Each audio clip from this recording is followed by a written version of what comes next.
Hello, good evening, and welcome to Practical Christianity Bible Study. My name is Tunde Disu.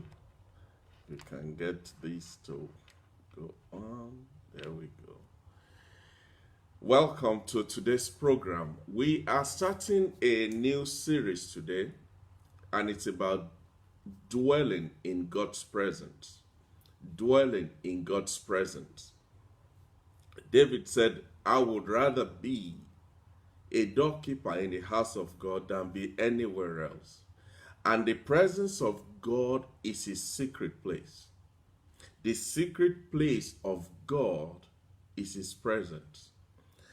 As born again Christians, as children of God, one of the benefits or one of the blessings that accrue to us when you become a born again Christian is that you have direct access to God. You have direct access to his presence. You have direct communication with him. You have a straight line relationship with God. But you see, it is one thing for you to have the access. It's a different ball game completely for you to use the access, for you to process the access, for you to pass through the access for you to get to God. Also, there's a big difference between visiting God every now and again. When you go in the morning, just before you rush out of the house with your jacket on your hand and your laptop on the other hand, say, God, keep me today. I'll see you when I get back. There's a difference between you visiting him here and again than when you actually take residence in his presence, when you actually take your habitation in his dwelling place, when you actually move in to camp with him. Like Jesus said about Mary and Martha. Martha was busy visiting Jesus, attending to Jesus, taking care of things she believed Jesus needs, and rightly so. But Mary decided to take abode, to reside, to dwell in the presence of Jesus. The Bible said she sat at the feet of Jesus. And Jesus, in his remarks, said, this Mary, has chosen the better part. So there's a difference between having a high and by relationship with God and dwelling in his presence. Now, being in the presence of God is not the same thing as when you pray. Being in God's presence is not when you fast. Being in God's presence has nothing to do with the size of your giving envelope. Not even being a member of a church or attending a particular congregation. All of that, as good and as noble deeds as they are, tragically, many people, many of us Christians, we have replaced practicing and enjoying and dwelling and being in God's presence with all these activities. Being in God's presence is a choice. It is a daily choice. It's a decision. It's a quality decision that you and I must make. We must make it. We must keep it. We must adhere to it, because the Bible tells us that in his presence is fullness of joy, and at his right hand is pleasure forevermore.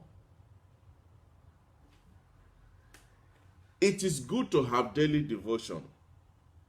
It is in fact recommended. It is good to have a time when you spend you and God, you with God, one-on-one with God.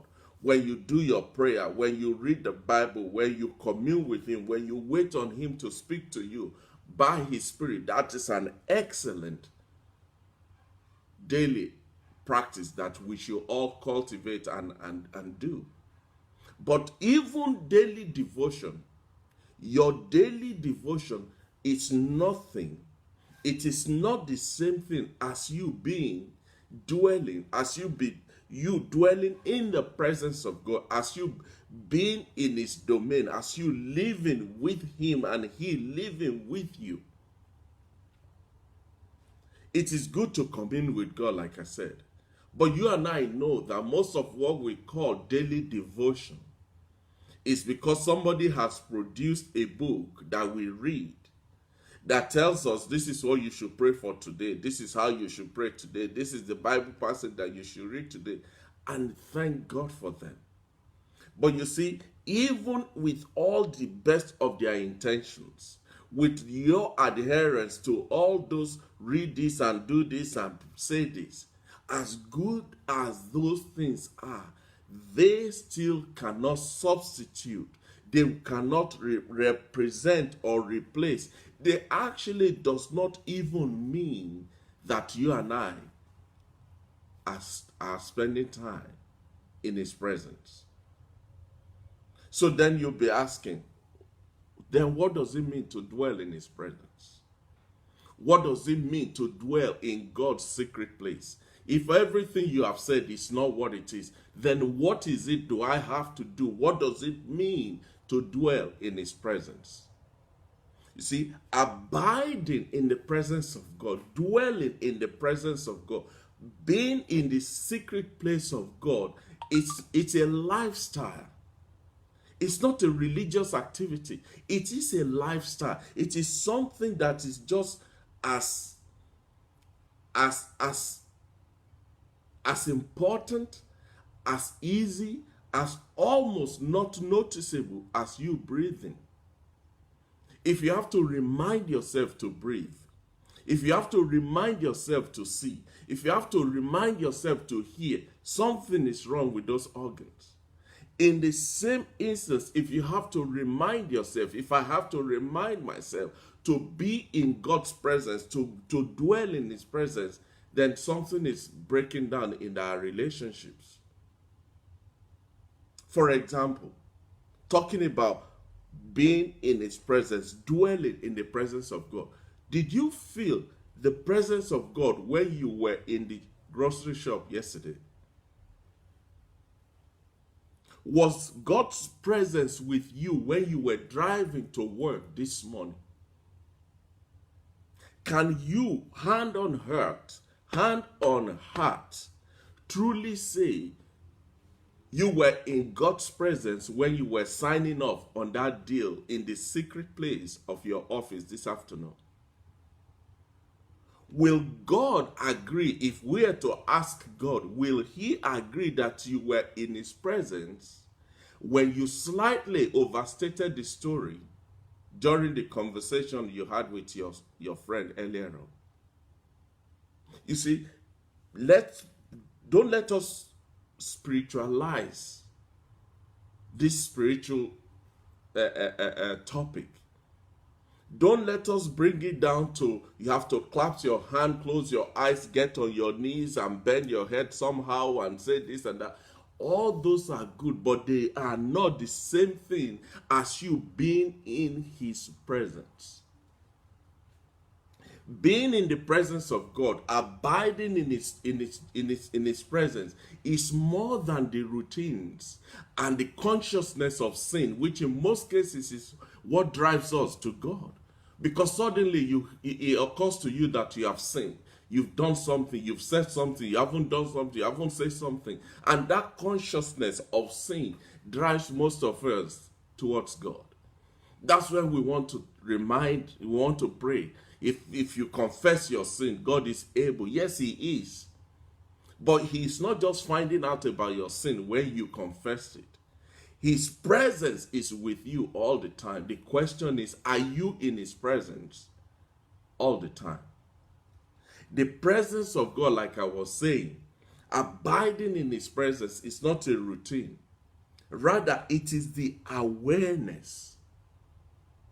The awareness, the knowledge, the ability to perceive that he is with you right now, which permeates all the aspect, all of your human existence.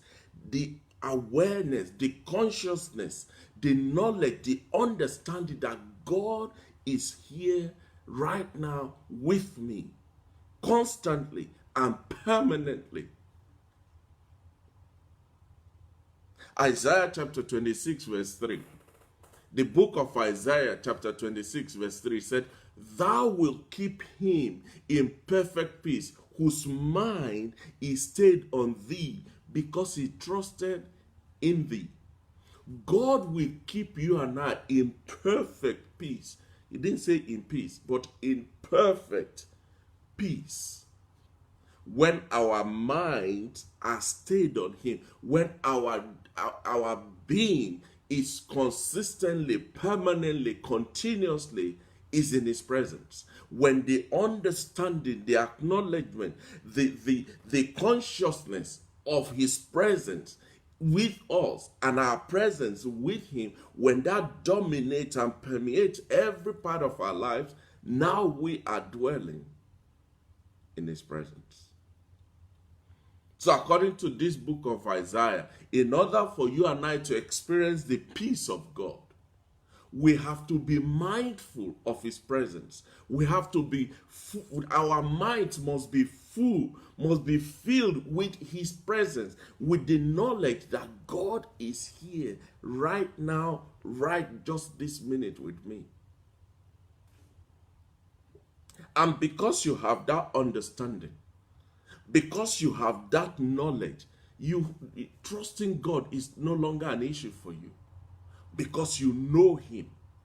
You've been with him. You've been around him. You've traveled. You've ate. You've slept. You've done everything with him. Now you know him. And you can trust him to manage all the affairs of your life. Being in God's presence, like I said, it's not about the way you kneel down. Being in God's presence is a daily mundane thing that you do, like when you're doing the dishes in the kitchen after dinner tonight, like when you're cutting your grass since the weather has been wonderful in the past few days, like when you're walking your dog in the evening, like when you're eating hamburger at the fast food joint. All of that must be done with the consciousness that you are in God's presence. You don't have to be in the church. You don't have to sit on the pastor's seat. You don't have to kneel down in front of the altar. You don't have to hold the handkerchief or apply the anointing oil or this or that for you to feel you are in the presence of God. Everywhere you are, anywhere you are, God is there with you. But you need to acknowledge that he's there. You need to feel his presence. You need to know his tangible presence with you right there, right then. We must cultivate, we must develop the awareness of his ever abiding presence, because he said, "I will never leave you nor forsake you." So we need to cultivate this awareness that his presence is always with us. And because of that, it delivers you from constantly asking, am I in the spirit or have I crossed over to the carnality? You stop switching between spirituality and carnality. Your lane is one. Your place is one. You abide in his presence. And when you abide in his presence, when you dwell in the secret place of God, when God's presence is not just with you, you are with him. You are in him and he is in you. When all of that is in operation, you will start to produce what the Bible calls the fruit of the Spirit. Because your life will be dictated, will be led, will be directed, will function according to the leading of God in whose presence you are. Galatians chapter 5 from verse 22 to 23 said, "But the fruit of the Spirit is love, joy, peace, long-suffering, gentleness, goodness, faith, meekness, temperance.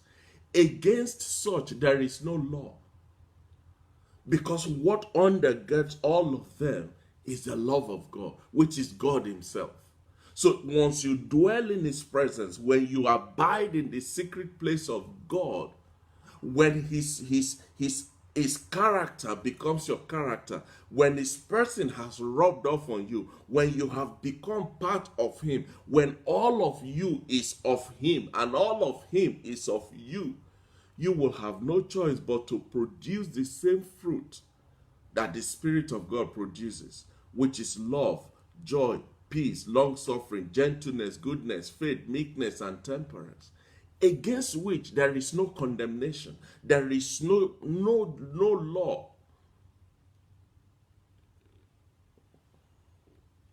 What am I saying?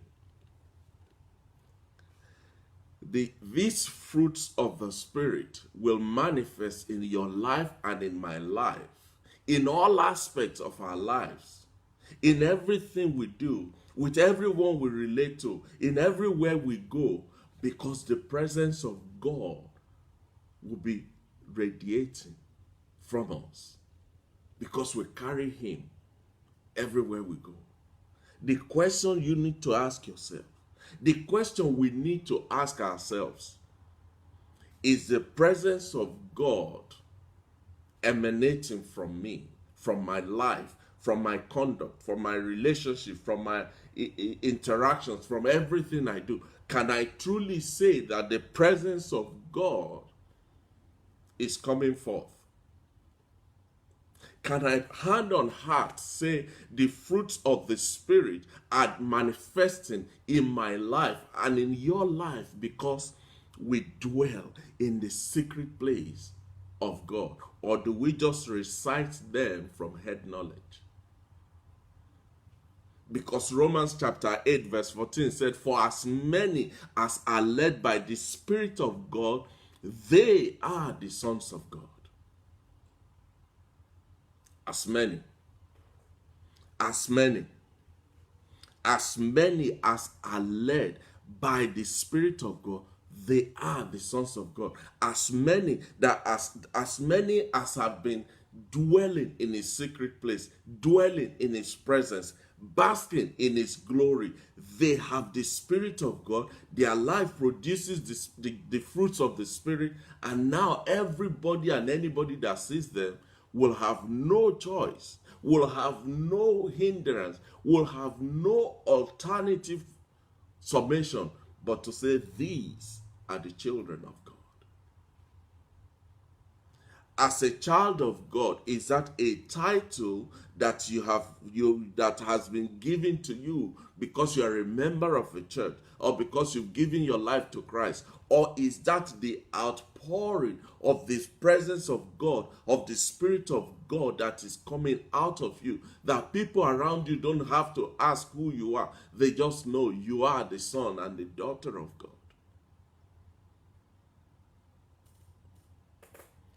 Without the Spirit of God in you, without the Spirit of God in me, we will constantly fall out of love. We will constantly fall in and out of peace. We will constantly fall in and out of gentleness, of meekness, of temperance, of long suffering. We will manifest the fruit of the law instead of the fruit of the Spirit.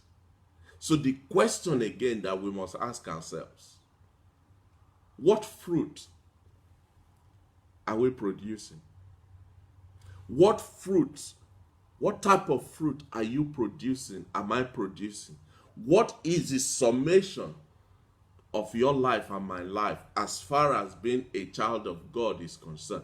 What fruit are we producing? Because ultimately, we can profess, we can confess, we can sing and shout and dance around the table, declaring to the whole world that we are Christians, we're born again, we're spirit-filled. But like the Bible said, by their fruits, we will know them. It's not what you say, it is what you produce. It is what you produce that people will use to judge who you are. Every man and every woman is a salesperson. You can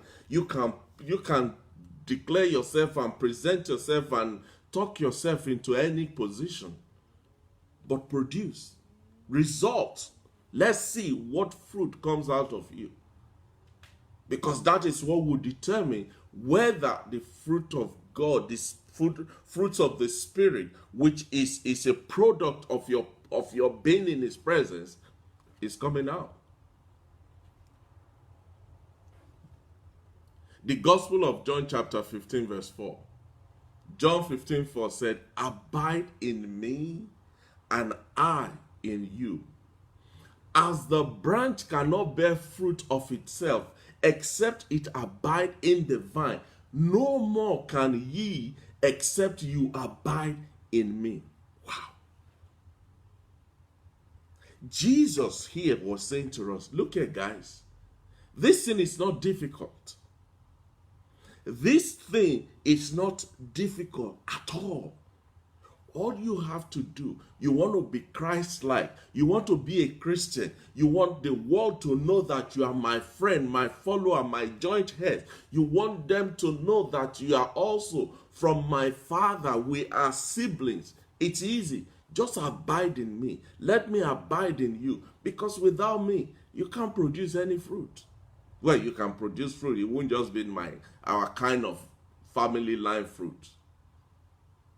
The only way you and I can bear fruit is if we dwell in Him, if we abide in His presence, if we live our life according to His dictates, if we follow His examples, if we obey His instructions, if we love the ones He loves and do as He will do. He said, if you love me, just obey my word.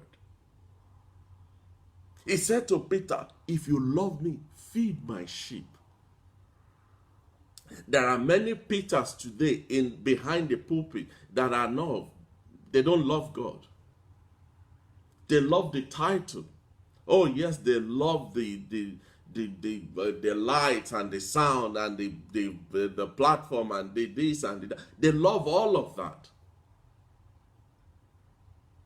because they're not feeding the sheep. And Jesus said to Peter, do you love me? Peter said, what are you talking about? I mean, I cut somebody's ear off for you. What else do I have to do to prove my love for you? He said, if you love me, don't cut people's ears. Don't call down fire to kill people, to burn them. Just feed my people. Feed my sheep. Put all of me in all of them. Pour my essence, my spirit into them so that they can manifest these fruits of the Spirit, so that they can radiate the power and the presence of God, so that they can bring to this earth the kingdom that is in heaven, so that it can also be established here on earth. Just feed my people. John 15 verse 7, the Gospel of John 15 verse 7, one of my favorite passages of the scripture. If you abide in me and my words abide in you, you will ask what you will and it shall be done unto you. If you abide in me, if you dwell in my presence, if you dwell in my secret place, if you are in my secret chamber where all things are made and all things are produced, where everything that you see and you can't see is manufactured, if you can just make your way into my production room, whatsoever you need, you don't need to ask, you just go to the machine and press it because you know how to produce it too. If you abide in me and my words abide in you, why must His word abide in us for us to ask? For us to have whatsoever we ask, because He created everything by His word. Which means once we abide in Him and His words abides in us, like the Igbo man would say, chicken. All we do then is just say the word. Say the word. Say the word, because everything is created by the word. But the reason many people are still wondering, are questioning, are battling and debating in their hearts whether God will hear their cry, whether God has traveled, whether God is available. What have I done that God has not answered me? David said, his hands are not too short to reach us, neither his ears too dull to hear us. Before you say it, he knows it. Instead of you wondering if God will hear you, just check what you are doing. Check your steps that you are taking. Check your lifestyle, the way you carry yourself, to see whether you are doing what he said you should do, for you to know that he hears you. Are you dwelling in his presence?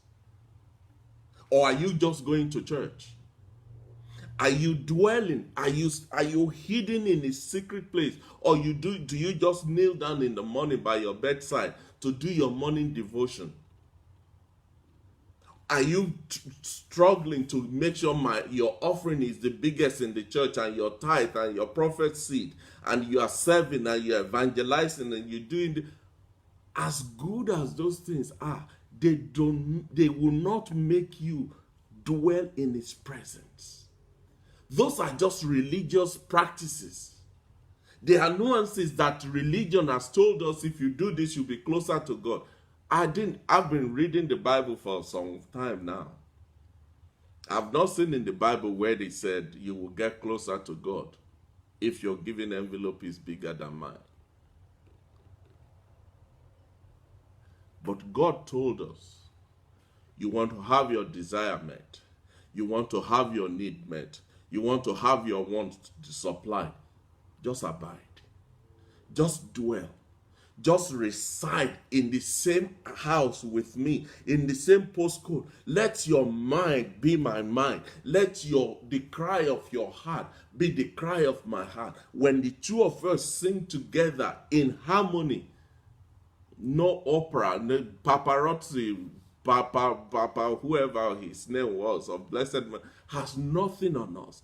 If we can just come together, work together, abide in me, I abide in you, you dwell in my secret place. We go into the production room together, we produce everything together. While we were in that dark room, you can ask me anything that you want to know, and I will show you. No, don't use that, use this, don't touch that, use this, don't go there, go everything.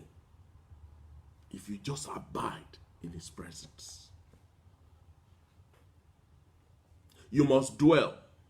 You must abide permanently. You must live and be with him and allow his essence, his truth, his person, his word, his spirit to indwell you and abide in you. You know, at Christmas, we'll get the turkey, and then you marinate it, you stuff it, you put this, you put that, so that all those sweeties and all of that can go into the turkey and abide inside the turkey, because turkey on its own is very dry as a bird once you've roasted it. But once you wrap it up properly and you marinate it properly and you set the oven at the right temperature for the right time for it to cook, suke now. When you slice it like that and you lay it on the... Don't get me into that. Most of God's promises to you and I, they are free, but they are conditional. They are conditional.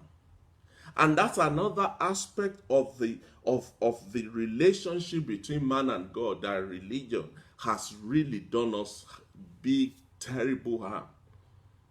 They've told us everything is yours, you can have it. God's done everything. Yes, he's done everything. There is nothing in your life, in my life, in the life of this whole world that God has not made provision for, that God has not supplied and perfected. The issue is not with his provision or his intention or his willingness or his desperation to get them to us.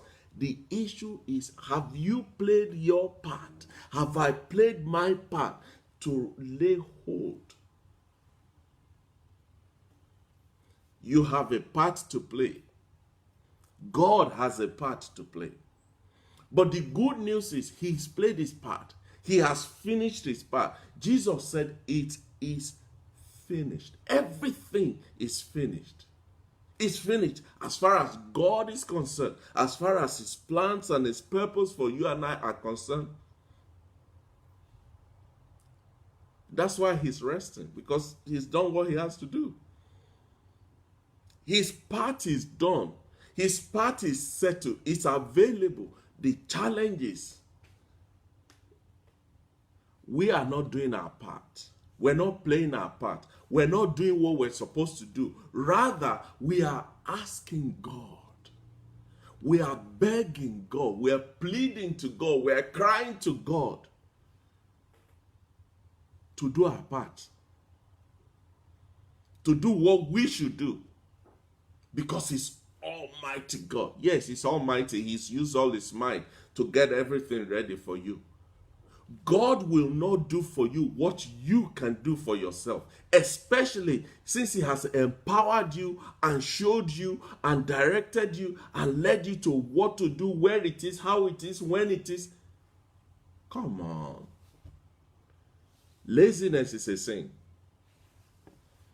God will not do for you what you can do for yourself, what he has empowered you to do for yourself. So if you are still waiting for him to do this and him to deliver that and him to supply that,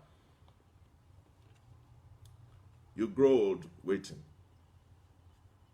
For instance, if you read Psalm 91, which many of us like to quote and turn to when it comes to the issue of protection and preservation and all of it, which is great, don't get me wrong. But Psalm 91, when you study it very well, it's like a conversation amongst three people. And when you study Psalm 91 very well, you will discover that it is broken down into three segments. And at the beginning of each segment, there is a conditional statement.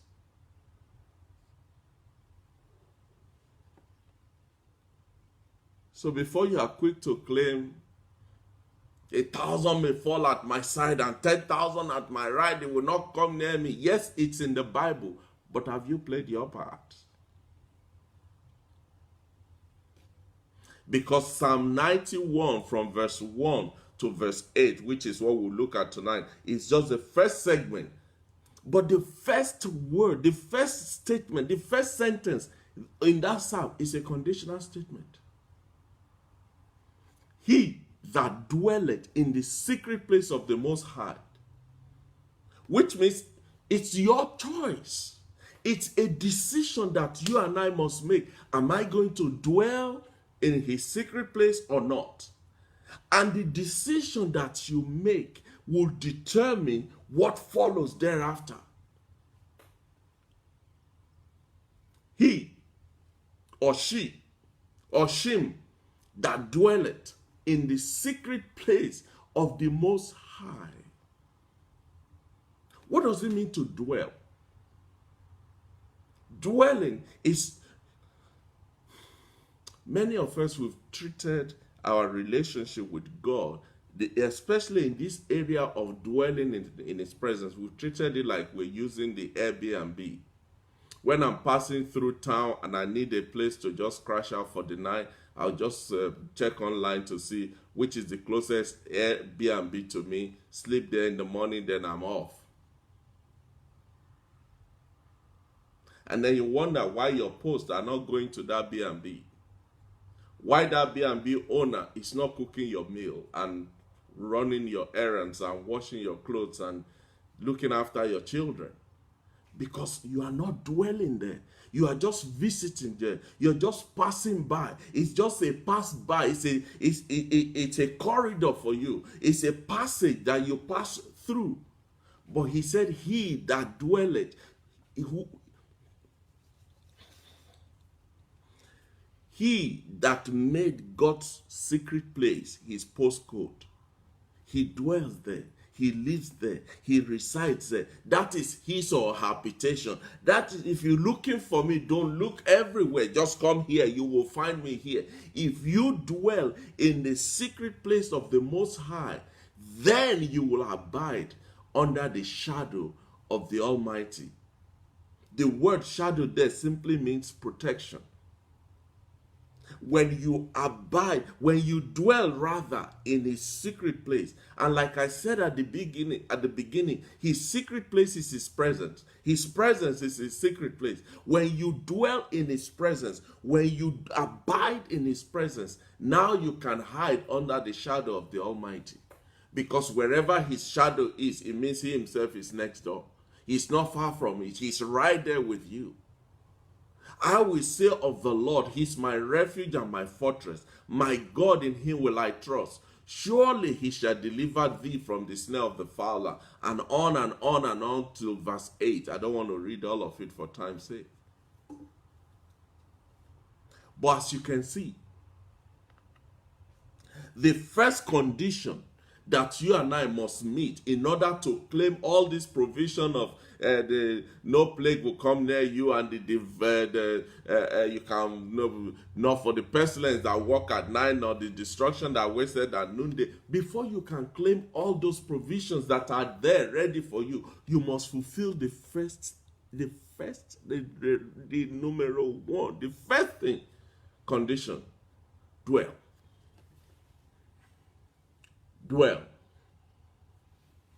Dwell in the secret place, in the presence of God.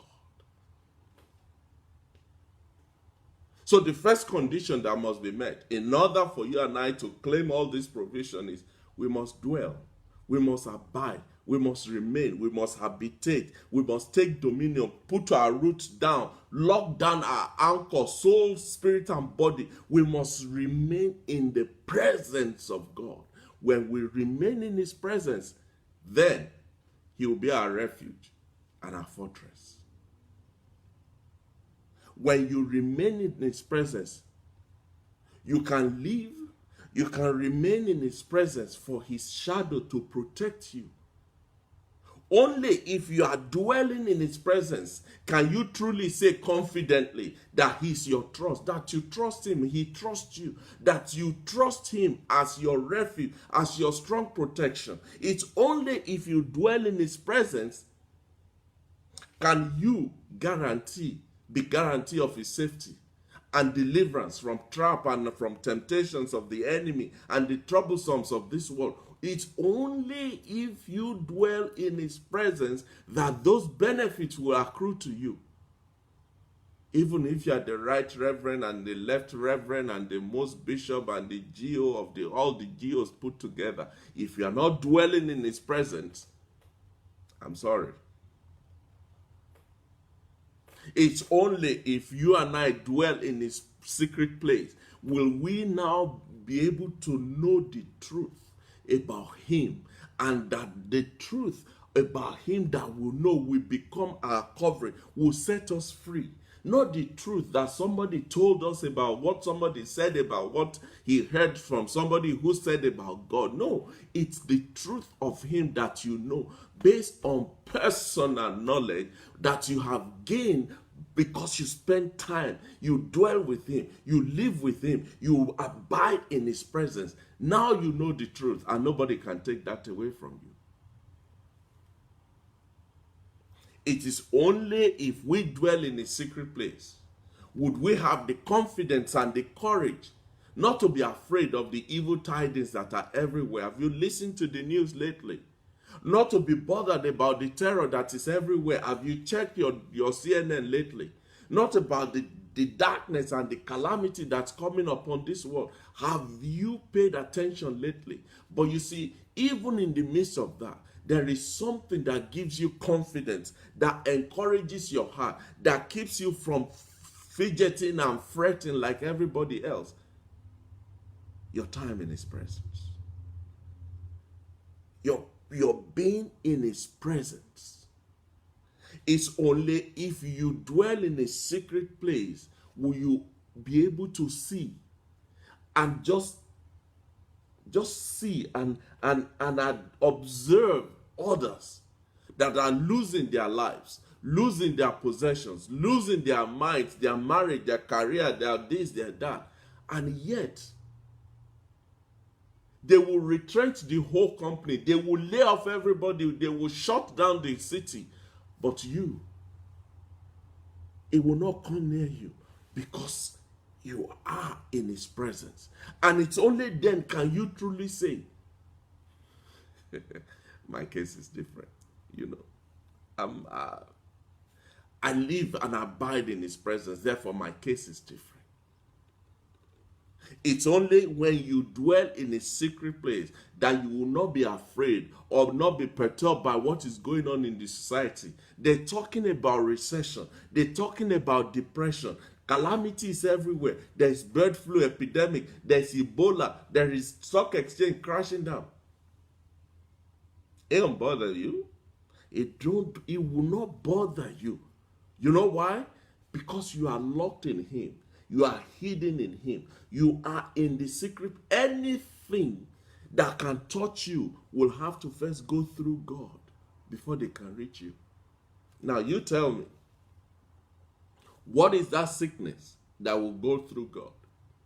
What is that poverty, lack, and want that will affect God? What is that confusion? What is that loss of mind that can affect God? Because you are in him. The only way it will come to you, the only way it will touch you, the only way it will affect you is if it has gone through God. But what do? We want to claim all these promises and see them manifest in our lives and sing and give glory to God and give testimony. Just imagine if half of what we just read in these first 8 verses, if half of that is just continuously, functionally in your life and in my life, imagine how rich, how blessed our lives and the society at large will be. But it is possible, it's available, it's readily available now. But if we're not dwelling in a secret place,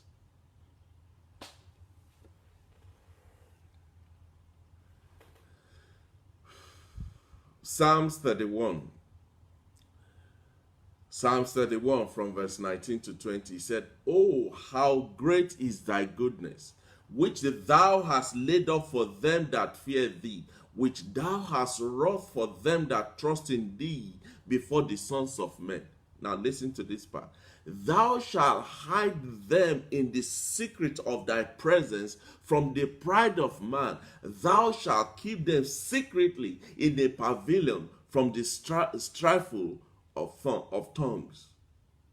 How great is your God that you are going to manifest in the lives of those that will just put themselves, abide, hide themselves, bring themselves under the canopy of your secret place, under the protection of the shadow of the Almighty. Those who will just embrace your presence and will not let go, will hold on and refuse to let go, because they know, I would rather be a doorkeeper in your presence than being the president of the whole world. Because in his presence is peace, joy, love, meekness, gentleness, temperance. All the fruits of the Spirit are in his presence. As if that's not enough, the Bible said, at his right hand is pleasure forevermore. I mean, I'm talking of proper pleasure, not cocaine-induced pleasure, not alcohol-fueled pleasure. No, raw, undiluted, unadulterated pleasure is at his right hand. What is more pleasurable than you living a life where there is no need, no want, nothing is missing, nothing is broken? The fullness of God is with you. The presence of God is your possession. What more pleasure in life is bigger than that? The best of God is reserved for those who will take their habitation in his presence and build their trust in him. The best of God.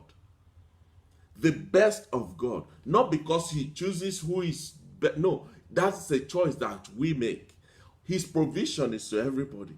But what you get out of it is determined by the container that you bring. What you and I get out of it is determined by how much of his presence and in a secret place are we abiding in. Because that's what will determine what we get. Hebrews chapter 13 verse 5. Hebrews 13:5, he said, let your conversation be without covetousness, and be content with such things as you have. For he had said, I will never leave thee nor forsake thee. You see, that is the promise of God. God speaking, he said he will never leave you, he will never leave me, he will never forsake us, he will always be with us. But you see, we have misunderstood that statement. We have misinterpreted that statement. God said, I will never leave you. I will never forsake you. And it's not a man that he should lie. If he said it, he will do it. Since he has declared it, it is signed, sealed, and delivered. God will never leave you nor forsake you. But many people give that mental consent, mental assent. Yeah, God will never leave me. Oh, the presence of God is always with me. How do you know that? Oh, because God said he will never leave me nor forsake me. That's what he said. He will not leave you. But that does not mean that you will not leave him. He will not leave you. He will never forsake you. But it's not the same thing as saying that you will not leave him. You will not find your own way and do your own things and say how you feel and give them a piece of your mind. Refuse to forgive them because you don't know what they have done. Because it will make you feel better if you just hold them in your prison for 2 more years. It will just make you feel great if you can just let your head down and just rip them with your tongue. It will just make you feel better if you can just go behind them and give them a good stab in the back.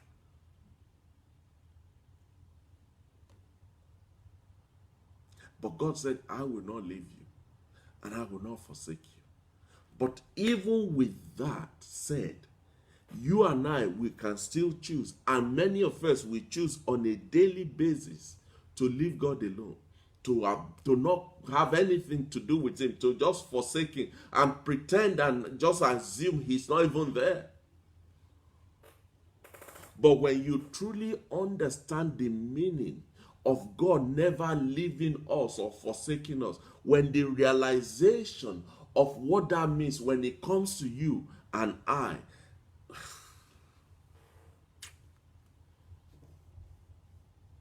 when we understand that his presence is always with us. He said to the Bible said of the children of Israel in the wilderness, God was with them all the time. During the day, he was a pillar of cloud. During the night, a pillar of fire. Everywhere they go, he was there with them. And just the same way they decided to forsake God and go their different ways and do their own thing, you and I are doing that today. So before you are quick to judge the children of Israel that, oh, those rascals, they just died. All of them just died in the wilderness. Have you checked lately which part of you is dying? Have I checked lately which part of me is decaying because we've removed that part from the presence of God? Just because God is with us, that he will never leave us nor forsake us, it's not a guarantee that we don't move away from him. We don't choose to do our own thing. Look, for instance, in Jonah chapter 1 verse 3. It's a familiar story. Jonah was sent to Nineveh. Verse 3 said, but, see the first word? But. That just rules out everything. He said, but Jonah rose up to flee unto Tarshish. Listen to the next statement. From the presence of the Lord. Wow. God said, Jonah, go to Nineveh. Jonah said, yes, Lord. He got to the train station, to the airport, to the seaport, and he looked to the right, to the left, up and down, looked around and said, God is not here. I will go this way. He boarded the ship going to Tarshish. And he went down. Did you see that? He went down to Joppa and found a ship going to Tarshish. So he paid the fare, therefore, and went down into it to go with them unto Tarshish from the presence of the Lord.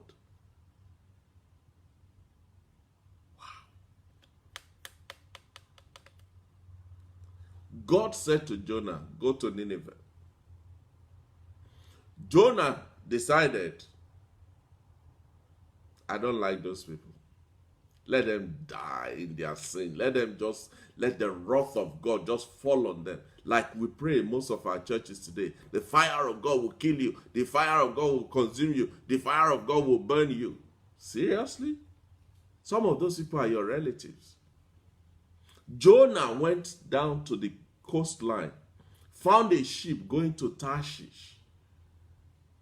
He was running in his mind, in his own understanding, in the littleness of his brain. He thought if he goes to Tarshish, God won't see him there. How many times have you and I done that? That God said this is what to do, this is what to say, this is who to go to. And we think, if I just do this, God won't see it, so my back is covered. Seriously? Jonah went to Tarshish. Twice this passage said, from the presence of the Lord. From the presence of the Lord. Jonah knew that. He knew what God said. He understood clearly the message of where God sent him. There is no doubt about that. As a prophet, Jonah knew that everywhere I am, God is there. But something in him convinced him that, no, don't worry. God doesn't know where Tarshish is. Tarshish is too far for God to see you there. You can go there. God won't even see what is going on. How many times have you and I replaced the call of God, the presence of God, the assignment of God with Tarshish, thinking God, Tarshish is not, it's not on this planet, and it's not in the universe, it's not in any of the galaxies. I just created that myself on the side so that God won't know it's there. Even though he said, I will never leave you nor forsake you. David said, where can I hide from your presence? If I go to the mountain, you're there. Go to the valley, you're there. Go everywhere, you're there. Well, but isn't it amazing how we sometimes assume, we think, we feel, we even say that God won't see this one? Like many of us, he pretended that God cannot see him where he is. And then he ended up in the belly of a whale. Guess what? Inside the belly of that whale, God was there. God was there in the belly of the whale. God's presence was there. How do I know that? He said, Jonah, pray to God, said, okay, I give up. I will go to Tarshish. I will go to Nineveh rather. God said, are you sure? He said, yes, God. I said, okay. I won't let you come out, because if you come out now, you get another boat going to Nazareth. Oga will take him straight to Nineveh and then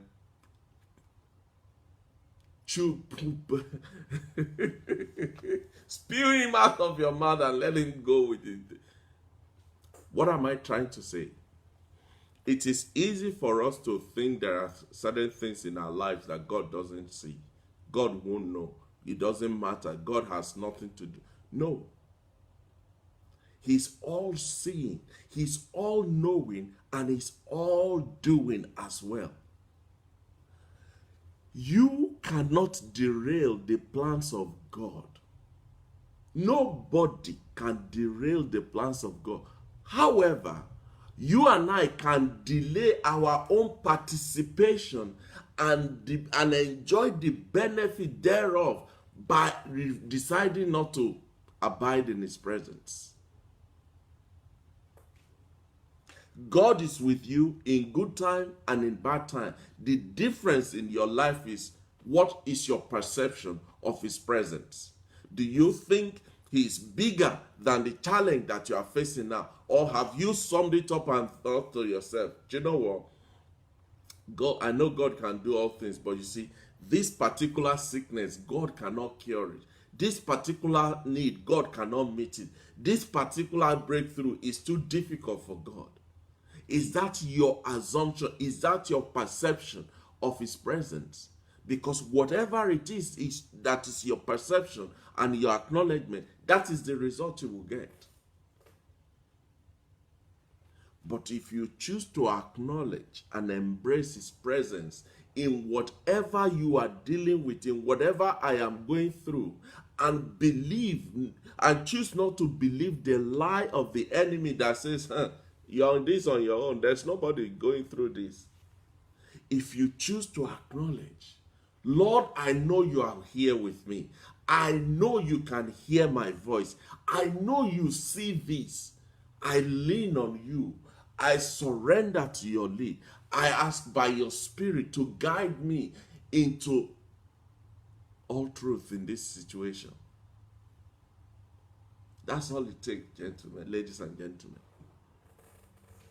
When you dwell in his presence and you know it, you will develop and operate a level of confidence and a level of courage that despite your physical circumstances, you will just still be having fun. People will be wondering, what is wrong with this person? Of all these things that's going on, and it just seems like it's removed from it. Yes, I am removed from it because I am in his presence. I am dwelling in the secret place where no evil can come near me, where no calamity is allowed to come, where no bad news can travel to. And the greatest demonstration of that knowledge, of that awareness, of the presence of God, the greatest way to demonstrate it is to open your mouth and say it. Because the verse 2 of Psalms 91 said, he will say of the Lord. When you have dwelt in his presence, when you are dwelling in his presence, when you abide in his presence, in his secret place, the next thing that will come out is there will be a building up of faith, of confidence, of courage that your mouth will have not just boom. You just open your mouth and say, I am not moved by what I see. I am not moved by what I feel. I am not even moved by what the report is. I am moved by what I know. And I know in his presence. Because I am in his presence. 1,000 may fall at my side and 10,000 on my right. I know in whose presence I am dwelling. Saying is a function of the fullness of the abundance of your heart, which is a product of what you have seen, what you have handled, what you have heard while you were in his presence. Dwelling will expose you to God's ability, to God's character, to God's person, to God's way of doing, to God's way of thinking, to God's way of being. And when you bring all of that together, you will start to act like him. You will start to relate like him. They killed Jesus because he said he is a son of God. He did what God would do. He said what God would say. He went where God would go. He did everything, and they couldn't handle it. They're like, this one is beyond us. What are you saying about yourself today?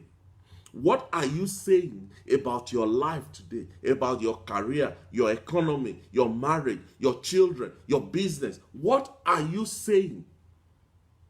And what is fueling what you are saying?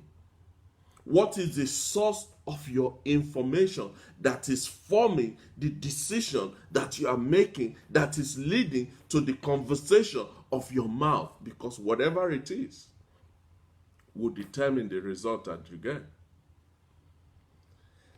Dwelling in the presence of God is not an inoculation from challenges and trial and tests. No, it's not. For as long as you and I are alive, we will have issues, we will have challenges, we will face situations. But the difference that dwelling in His presence will make is that we just know this is a, when you watch a match of the day, they say, if you don't want to know the result, look away now. But this one, you already know the result before the fight started. Before the match kicked off, you already know the result. John 16:33 said, "These things have I spoken unto you, that in me you might have peace." Again, when you are in Him, when you dwell in Him, when you reside in His presence, you will have peace. These things I have spoken unto you, that in me you might have peace. In the world you will have tribulation, but be of good cheer. I have overcome the world. And because you live in me, you abide in me, you reside in my presence, you too, you have overcome the world. So don't worry about what they're saying, what they're doing, how they, whatever. Just abide. Your peace and my peace, as we close. The peace that we experience, that we must experience, that we need to experience, that we have to experience, is in knowing that we are in Him. We are dwelling in Him. We are hidden in Him. We are abiding in Him. So whatever tribulations that may come, victory is assured for you and I. But it starts by making a decision to dwell in His presence, to abide in a secret place, to hide under the shadow of the Almighty. And as we do that, victory, breakthroughs, deliverances, provisions, promotions, joy everlasting, peace beyond measure will be our portion. Because in His presence is fullness of joy, and at His right hand is pleasure forevermore. Thank you so much for being part of tonight's program. I have